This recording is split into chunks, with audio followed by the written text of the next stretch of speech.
We Shouldn't Talk About This may contain graphic descriptions and/or explicit content that may not be suitable for all listeners. Listener discretion is advised. Hi, I'm Key, And I'm V.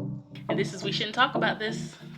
So, Key, on this fine day, what do you think we shouldn't talk about? V, I love how you ask me that as if we don't have predetermined stories. Wait, we do? We do. But what we shouldn't talk about today is the phenomenon of women who kill. Wait, women have the ability to kill? They do. Not very as prevalent as men, Mm-hmm. but yes, there are women killers out there. Well, this sounds like an interesting episode to me already. Oh yeah. So I guess we'll just jump right into it. Yeah, let's dive into the mind of these women killers. Well, I don't know if we're gonna go that well. Well, I do have a slight uh look into the mind of why this lady was doing what she was doing. It's kind of sad, Mm. but I guess I'll explain it to you right now. All right, That's gather it. around, Gather everyone. around, children. It's time for a tale of crime. Now, my subject today is Juana Barraza. Juana Barraza. Barraza. Barraza. Barraza. See, I'm like horror. I took Spanish for like 8 years and I cannot roll Mm. my R's. Oh my. I know, right? I even took it in college. Oh my gosh. It's horrible. Anyway, unrolled R's aside, Juana was born in Hidalgo, a rural area north of Mexico City, in December on the 27th of 1958. Now, not much is known about her childhood except Barraza's mother was an alcoholic who reportedly sold/exchanged her for 3 beers to a man when Juana was like 12 or 13. So the man repeatedly raped and abused her, and she inevitably became pregnant.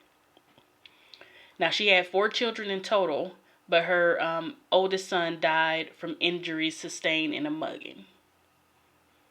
And that's pretty much all this said about her youth.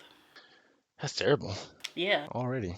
right. Like, she gave her up for 3 beers, That's allegedly. That's terrible. So, adult Juana, by day, she worked as a popcorn vendor and sometimes a luchadora Oh, cool. at a wrestling venue in Mexico City. She was stocky and strong, and she took the ring as La Dama del Silencio, or the Lady of Silence. And she competed in the amateur circuit, not the professional. But at night, she became La Mata Viejitas, or the little old lady killer. Ooh. Not a luchadora, like actual killer of old ladies. Oh. Now, yeah, the Lady of Silence was her luchadora name. Now, beginning in 2003, Juana would gain access or enter these ladies' homes, like these little elderly ladies, by helping like carry in groceries or claiming to be sent by the government to provide medical help or sign them up for welfare, like things like that. Like, little ruses that elderly people would fall victim to, unfortunately. Now, once she was inside, she would pick up a weapon, like a set of stockings or a telephone cord, and she strangled him. Now, Juana seemed to have been unusually methodical about choosing her victims. She managed to acquire a list of women who were on a government assistance program. Then she used the list to identify elderly women who lived alone, and she used fake credentials by pretending to be a nurse sent by the government, of course, to check their vital signs But by the time she left, unfortunately, there were no vital signs to check. So, Barraza would then look through her victims' houses for something to take with her. Though the crimes don't seem to be motivated by financial gain. She would only take like a little small memento, usually like a religious trinket. So she wasn't, taking money or TVs or jewelry to sell. Nothing. Just little trinkets like to remember them by, I guess. That sounds like a real like serial killer like MO right there. Yeah, Just she's like hitting all the serial killer stereotypes. hmm. Now, police following the case had their own theory of who the killer was and what was driving him. Of course. According to the criminologists, the killer was most likely a man with a confused sexual identity who had been abused as a child by an elderly relative. The killings were a way of channeling his resentment toward innocent victims who stood in for the person who had abused them. Now, eyewitnesses' descriptions of a possible suspect reinforced this idea. According to witnesses, the suspect had the stocky build of a man, but wore women's clothing. Now, as a result of these eyewitness testimonies, in 2005, the police began rounding up known transvestite sex workers for questioning. Mm. So they were just dead set on believing that it was a man going around killing these elderly ladies. Dang. But after none of their fingerprints matched the crime scenes, they concluded, okay, it's not a transvestite, but we're surely looking for a transgender person. Mm-hmm. Like, they still would not let it go that it could possibly be a woman. Like, they were just holding tight to this is a man. Oh my gosh. So the profiling, of course, caused outrage in the community and brought the police no closer to finding the killer. But over the next few years, Barraza killed many more women, perhaps almost 50. Wow. Some reports say up to 70. Jeez. Before the police finally caught a break in the case. Now, in 2006, Barraza strangled an 82-year-old woman with a stethoscope. Because remember, her one of her ruses was to pretend she was a nurse. Yeah. As she was leaving the scene, a woman who was renting a room in the victim's home returned and found the body. She immediately called the police. And with the help of that witness, the police were able to arrest Barraza before she left the area. During questioning, Barraza confessed to having strangled at least one woman, stating that she committed the crime out of a sense of anger at elderly women in general. Now, the criminologist working her case said that her hatred was rooted in the feelings toward her mother. So she targeted women who would have been around the same age as her mom. Oh, okay. Yeah. I mean, I wonder why she didn't just go find her mom. Like, was her mom already deceased? Right. Like, why not go find her and strangle her? Yeah, if you go through all this trouble again, like, like government documents and stuff like that, you find your mom. Right. Hmm. Why take it out on innocent women that had nothing to do with anything? Nothing. Hmm. Now, according to Barraza, she wasn't the only person behind the killings. There's no proof of that at all, that she had any accomplices. All she had to do was say the word man, and they'd be like, scrambling. We knew it! We knew it! Exactly. Yeah, that went right back to the board. Right. It's all right, let's reveal what we know again. Not transvestite. Okay. Like, we know it was a man. Like, they were just very, very determined to prove it was a man. She would have been like, what the hell is going on? So, after being confronted by the press, Barraza asked, With all due respect to the authorities, there are several of us involved in extortion and killing people. So why don't the police go after others too? I mean, so she was really trying to sell this I'm not the only one. Oh, she's like, I'm part of a world of underground crime. She's like, I don't know these people personally, but I know they're doing stuff. Right. Yeah.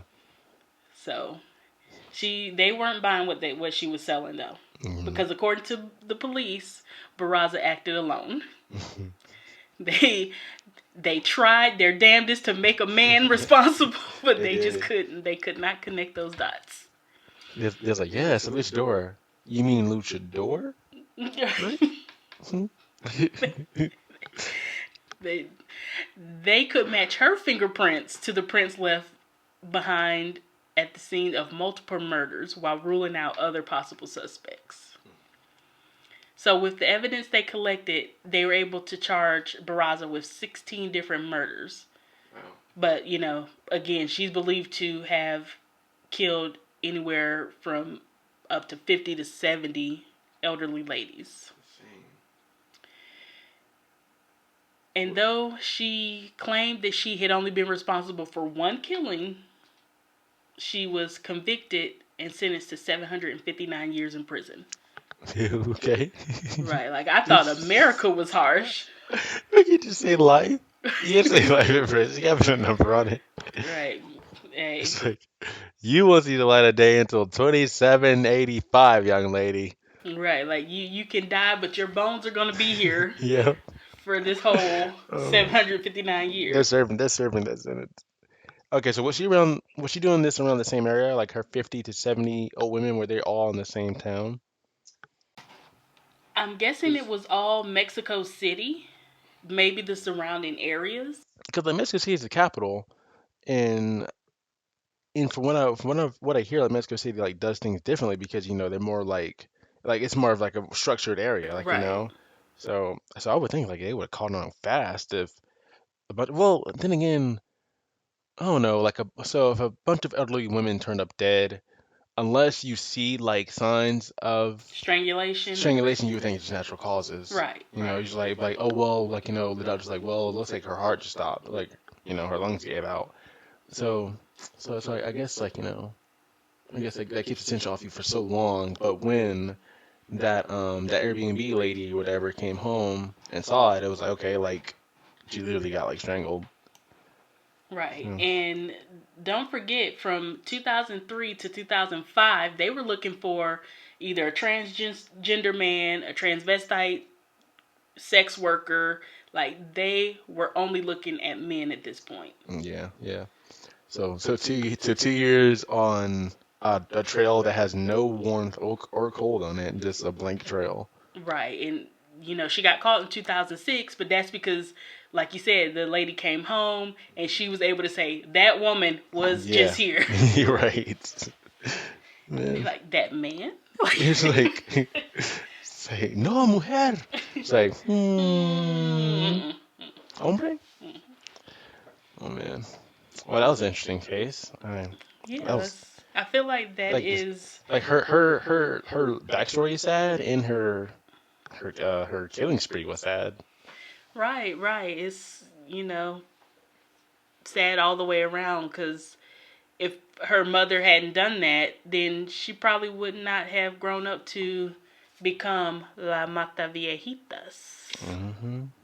She might have been a successful luchadora Yeah. and had a great career. And what could have been, if only, her mom wasn't a heartless witch. Right. Mm. Well, we do have an explicit rating, so you can use real bad words. Oh, okay, okay. Puta. There we go.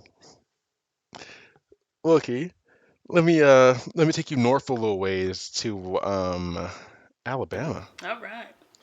So I I'm glad. hear the banjos a dueling. Yeah, and this is in 1905. Mm. Starts in 1905 from the time of her birth.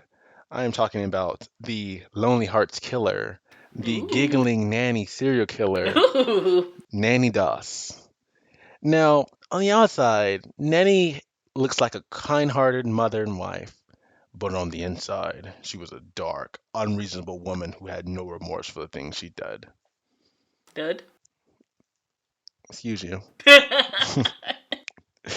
Excuse you. That was the voice doing that. It wasn't me. Nancy Hazel was born November 4th, 1905, in Blue Mountain, Alabama, which is now part of Anniston, Alabama, to Louisa and James Hazel. Nanny was one of five children. She had one brother and three sisters. Both Nanny and her mother hated the father. He was controlling. He didn't let the kids go to school. Instead, he had them doing farm work. And he forbid them from having any kind of social life. Like neighborhood kids, you're not talking to those kids. Damn. Yeah. When Nanny was 7, she was on a train with her family, and the train abruptly stopped, and she banged her head on a metal like handrail. And she blames this for her mental instability and for like blackouts and depression, like for years to come.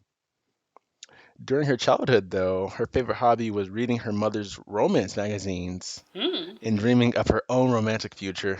As do almost every little girl. And then later, she upgraded to the Lonely Hearts column in the newspaper. Oh, like So the the singles personals, ads? yeah, yeah. Her father forbid Hazel and her sisters from wearing makeup and attractive clothes, as they got older, to prevent them from being molested by men. However, this still happened Right, I back was in going the to say this is back in 1917. basically, mm, you know, early 1900s slut shaming. Like, you wear it, you deserve what happened. Yeah. So Nanny started off early because all of Nanny's altercations happened from marriage. Mm, She's had lots of marriages. okay. So we're starting with marriage number one. Nanny was first married at 16 to Charlie Briggs, her coworker at a linen factory. With her father's approval, after only 4 months of dating, Well, it was a different time. it was a different time, yeah, and it's Alabama, Yeah. so I didn't really care. Charlie was the only son of a single mother who insisted to live with them. Insisted that they live with her because they were still like 16. Right. Let's see. That seems reasonable. I mean, you know, they're young. Yeah, yeah. Why push them out when they possibly couldn't support themselves? No. I mean, not my 16-year-old, but it was a different time. A part of her confession, one thing she said about Charlie's mom is that I married as my father wished in 1921 to a boy I only knew about 4 or 5 months who had no family, only a mother who was unwed and who had taken over my life completely when we were married. She never seen anything wrong with what she did, but she would take spells. She would not let my own mother stay all night. Charlie's mother took up most of his attention and limited Nanny's activities. The marriage produced four daughters from 1923 to 1927. She wasn't limiting too much then. No. Yeah, they still have time to make kids now. One every year, it seems. The stressed out nanny started drinking, and her casual smoking habit became a heavy addiction. Both unhappy partners suspected each other correctly of infidelity, Hmm. and Charlie would disappear for days on end. In 1927, the couple lost two of their middle daughters to suspected food poisoning. Damn. Nanny received the girl's life insurance money, and Charlie accused her of the food poisoning and took their firstborn daughter, Melvina, and left, leaving Nanny and their newborn Floreline behind. I was about to say, he just took the one kid? Yep, he said, "You can have the baby. This girl right here can talk. Right. She can go potty herself, so Right. we good." She's a little self-sufficient. Right. She can cook her own grits in the morning, so we're good. So Charlie left, and then Charlie's mother died soon after he left. Surprise, surprise. His mother was not old now at this point. But why? Okay, so my thing is, why wouldn't he save his mom too? If he truly thought that she killed their two daughters, their two middle daughters, Their own blood. right?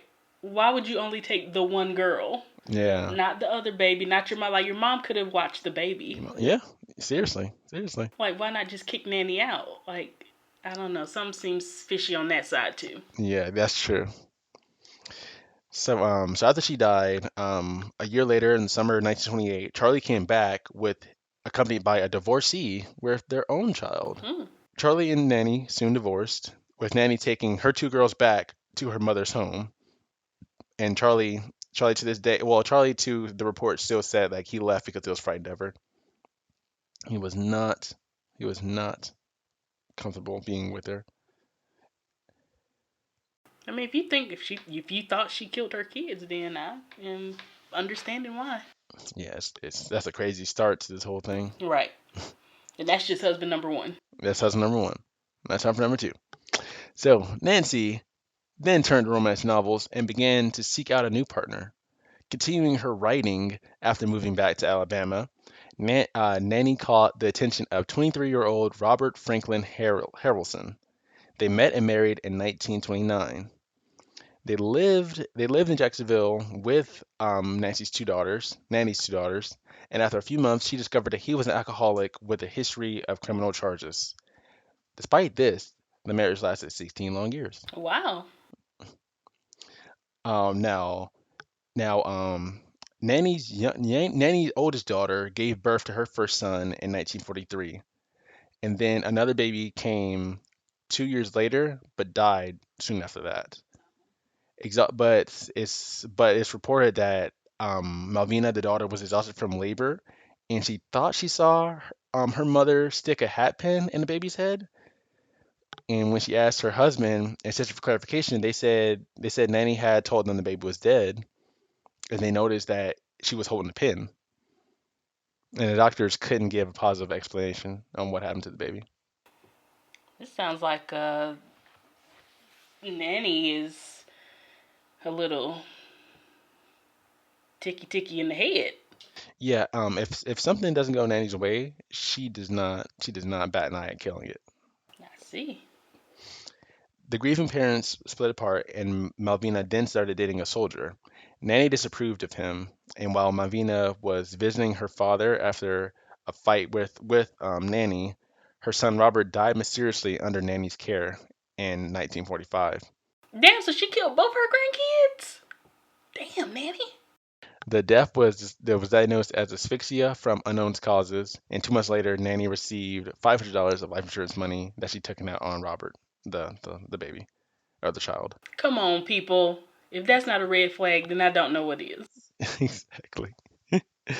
Also in 1945, Japan surrendered to the Allied forces in World War II, and Harrelson, Nanny's husband, was a hard partier for celebrations. So after an evening of partying and drinking, he's busting the house, demanding sex from Nanny. Nanny refused it, but then she finally submitted. She then goes forward to insist that it was rape, and that was her last straw. The next day, she discovered Harrison's corn whiskey jar buried in the ground and around her garden, and she topped it off with rat poison, and he drank that evening and died a painful death. Well, don't rape people. These type of things won't happen to you. Exactly. I'm There you just go. saying. There you go. Attention all rapists out there. This is cause and effect right here. Yeah, you would have your insides exploded by poison if you're not careful. Oh, that sounds painful. Hmm.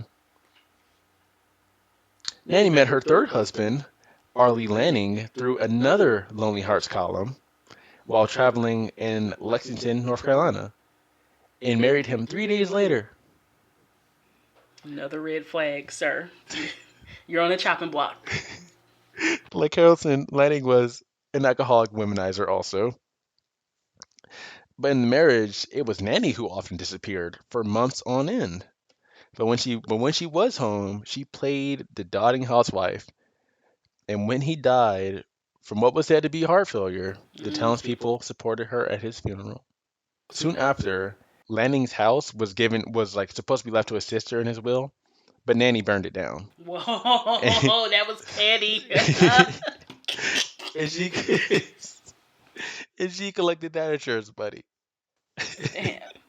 She quickly banked it, and then soon after, Lanning's mom died in her sleep.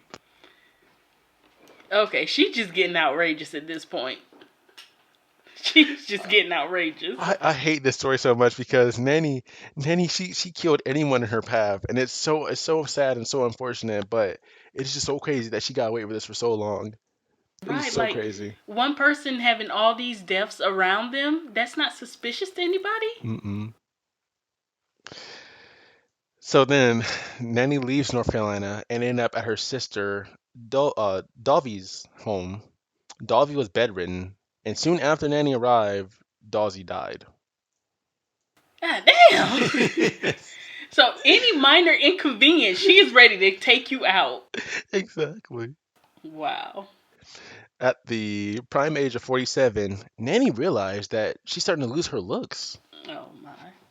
So the search for love continues. Nanny joined a dating service called the Diamond Circle Club and soon met Richard L. Morton of Jamestown, North Carolina. They married in 1952 in Emporia, Kansas. He didn't have a drinking problem, but he was adulterous, and she knew something had to be done about him.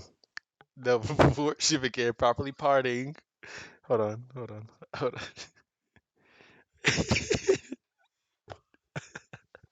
Just leave, Nanny. Damn it, just leave.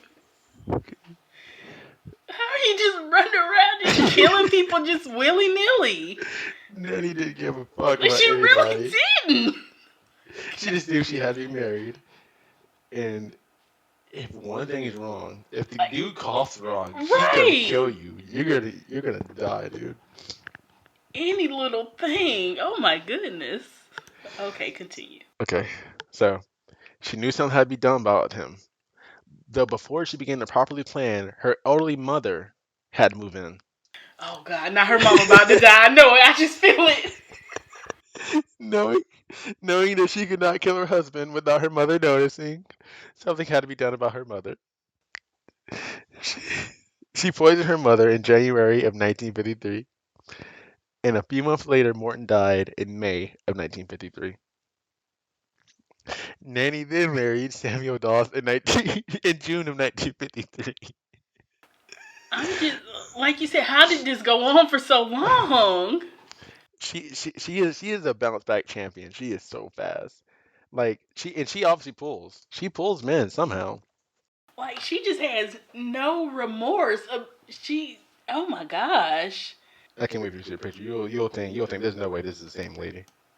I just can't believe like she is just so callously taking people's lives. Like Oh yeah, she's heartless. you are. I gotta kill him, so I gotta kill you, so you don't know I killed him. Like, Do you have a tally so far? Are you keeping track of oh, who her all? two kids, Hmm. her son-in-law, her two grandsons, um, her mother-in-law, one of her mother-in-laws, Yeah, one of them. her sister, Yep. her mother, Hmm. this recent husband. That's 8 right there. And I feel like I'm leaving out maybe 2 people. Yeah, the last two husbands. Yeah. God. In June 1953, Nanny she was in Oklahoma and she met Samuel Dawes, and this was her latest husband. Mm-hmm. Samuel was a conservative and religious man, and he disapproved of her romance novels and Oh, you stories. gotta go. You gotta go, Samuel. Yeah, he done said the wrong thing. Right. In September, Samuel was admitted to the hospital for strange flu-like symptoms. That's a tongue twister there. The hospital diagnosed him with severe digestive tract infection, and he was treated and released on October 5th, but Samuel indeed died on October 12th. Mm. Nanny killed him that evening in her rush to collect the 2 life insurance policies she'd taken out on him. 2. Is nobody noticing that she's taking out an awful lot of insurance policies that are Yeah. getting You're like, yeah, how many companies are she turning to, or is she using the same company over and over again? right? Like, did did nobody find this suspicious? And like, this is crazy. 'Cause, like, this is in the 50s. She didn't have internet. She didn't have a cell phone. And people nowadays, like, they just make excuses for not getting insurance. She gets insurance on everybody she meets. Right. And she had nothing but her 2 feet. And Like her will, her will to kill, a will to her kill. bloodlust. Very much so a bloodlust. So all right. So anyway, so that time frame is October 12th to October 5th to October 12th. So 7 days, right? Right. That doctor that just released him was like, "There's no way he died." Oh hell, not a doctor gonna die because he's suspicious. I feel it. I feel it. He gonna ask her one question and now he's gone. Man, you can just imagine it like it's like a movie, and she's in the office, and he asks a question, and the music starts playing, and then like she's like sawing off his body parts and Like, stuff. Oh good man. lord, oh my god, everybody she So comes across. fortunately though, he's the hero of the story. Oh, thank goodness. So the doctor ordered an autopsy. The autopsy revealed an alarming amount of arsenic in her husband's system. Ooh, arsenic. I hear that's a rough way to die too. Yeah, and like in most of her methods, well, her methods for her husbands are from food, I'm gonna cook you up a dinner, Mm, but I'm gonna put like arsenic in it. man. He's gonna everything all jacked up. All right, Nanny was promptly arrested after this. Now we're in the confession part of the story. Nanny confessed to killing four of her husbands, Mm. her mother, her sister, her grandsons, her mother-in-law, from the span of 1920 to 1954. Well, 1927, 1954. But the state of Oklahoma centered its case only around Samuel Doss. So they just like whatever to the other people you murdered. So And the even though she children. admitted it, She straight up said, "Yeah, I did it." damn, she is gangster. Yeah, she pled guilty May 17th, 1955, and was sentenced to life imprisonment. The state did not pursue the death penalty due to her being a woman. So, like you said in one of our previous episodes, women get off Super super easy. easily. If this was a man on a killing spree like this, he would have been caught really fast, first of Right. all. First of all, like two wives, and he would have been like, "Oh, something's up." Yeah. And she was in Alabama, North Carolina, Oklahoma. That's like a Bermuda Triangle right there, because like they're not touching states exactly. Cause I definitely know North Carolina and Alabama don't touch. Right. I don't think Oklahoma touches. Oklahoma is on top of Texas. Yeah. Okay. So yeah, how did she manage this? Once again, this is like the 1920s and 1954. How did she manage all this? She Woman was was incredible. traveling and killing and There's no telling how many truck drivers she murdered along the right, way. or just innocent people on the road who looked at her funny. Just imagine, if she's in a like hitchhiking, she's in a truck and she's reading like a personal ad, and the truck driver's like, "Oh, those silly things, ha ha ha." She puts that paper down, and Right. he's next. Next thing, cut to scene, she's driving the truck and his head is on the seat. Yeah. And she's like stalling it because like she doesn't know how to drive a clutch. Oh man. Anyway, um, yeah. So Dawson never charged. Nanny was never charged with the other deaths, and Nanny died of leukemia in the hospital ward 10 years later at the age of 59. She did all this in 59 years? Well, not even 59 years. 59 Like, years. Mm-mm. jeez. Yeah, she and part of her confession also said like I had no regrets for anything I've done. She literally just Cold blooded. yeah this that was a very strange case when I came across it. I was so surprised. Um yeah it pains me to laugh at this, but it's just comical how much she got away with in such a small amount of time, and how adorably nice she looks. She looks like a little old lady, like a little granny. But no, you say the wrong thing to And her, and you're done. and not just that, she was just like so callous with it. Just Yeah, anybody could get it. yeah. Even babies. Babies don't even do nothing to people. No, how can you stick a pin in a baby's head and just be like, oh well. Right, like, okay, this baby's crying a little too much. Let me just go ahead and handle this. Well, for her, it wasn't even that. Her was like, I don't approve of your new army boyfriend, so I'm going to kill your child that you have together. Damn. It's crazy. Baby So, was guilty of being born. you're born in the wrong family there.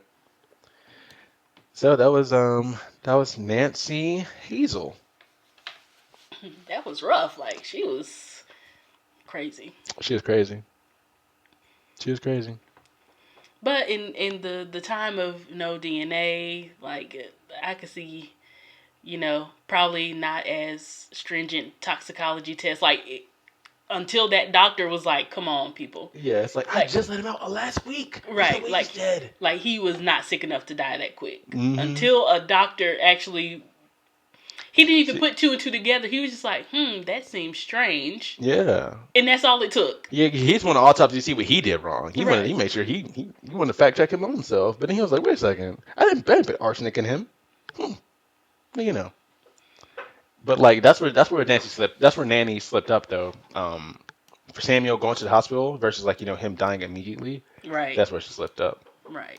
Because everyone else like they just died and there was no like no hospitals, no autopsies, just like death and a funeral. Yeah, you could get away with that back then. Now, if anybody dies under suspicious circumstances, oh, you better believe there's going to be an investigation. Oh yeah. Well, number 9, we are almost in the double digits. Oh my gosh, yeah. We need to pull out something good for number 10. I was thinking the same thing. Yeah. We shouldn't talk about this episode X. It should be something good. Yeah. And still also email us. Nobody has emailed us with any case suggestions yet. No? No. Friends, what are we doing? Let's email our email and give us some good suggestions because we can think of creative stuff all day long, but unless we have some outside input, we wouldn't know what cases really mean the most to you all. Right. What do you want us to cover? What countries have some crazy crimes that you just want us to dive into? Yeah, like even send it in your language. We'll find a way to translate it. We don't mind. We don't mind. Well, V doesn't mind. V does not mind. But other than that, I want to shout out our new listeners. Oh. And I see we got a couple more countries added on. Join the We Shouldn't Talk About This fleet, huh? Yes. Yes, let's tell your friend, tell your coworker. If you hate us, tell your enemies. That's right. Just keep on sharing. Just keep on sharing. And Just, tell your neighboring countries too. yes. If you live on a border town, Yeah. listen to one episode in one country, a second episode in another country. That's right. But I don't know. So, any way to leave this on a positive note? On a positive note. I would say if you're bored, check out Jigsaw Planet if you like to do puzzles. It's very fun. Jigsaw Planet. Yeah. I do like puzzles every now and then, especially when I'm not doing anything. Keeps my hands working. Yeah. Idle hands are the devil's playground. So I've heard. Well, yeah, we will have photos of each female killer on our Instagram, the WStat_pod. Yes, that is correct. No, underscore podcast. I believe the full word is what we use for both the Instagram and the Twitter, which we do have some good interactions on Twitter and on Instagram. Yeah. Yeah. So I definitely appreciate that. It keeps me busy. It keeps me engaged. And I like our little podcast community that we've become a part of. Yeah, I enjoys it. And other than jigsawplanet.com, drink some water. Water's good for you. Yeah, definitely drink water, while the planet has it, It's a resource we just use up and not think about. We are a closed system, so rain will always generate more water. Yeah, is that a fact? That is a fact. Okay, that's cool then. Or I should say clouds will always generate more water. Cloud. However, is it acid rainwater? It's possible. That's possible. It is possible. So, V, I guess this concludes episode 9. And I've been thinking maybe for once we start to get up in the numbers, when we find big cases, maybe it'll have to be like a Key goes it alone, V goes it alone, one person story time. Oh, that'd be interesting. Yeah. Yeah. Yeah, that'd be cool. Yeah. Kind of switch it up a little bit, maybe for the That's right. 20s. Yeah, okay. I'm Yeah. down with that.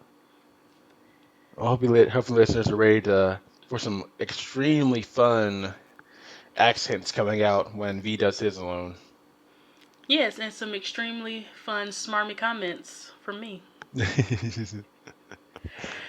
All right, well, I guess that's it. Episode 9 is a wrap. Looking forward to 10 and our big case for that one. Yeah, yeah. We brainstorming as we speak. Yes. Mm-hmm.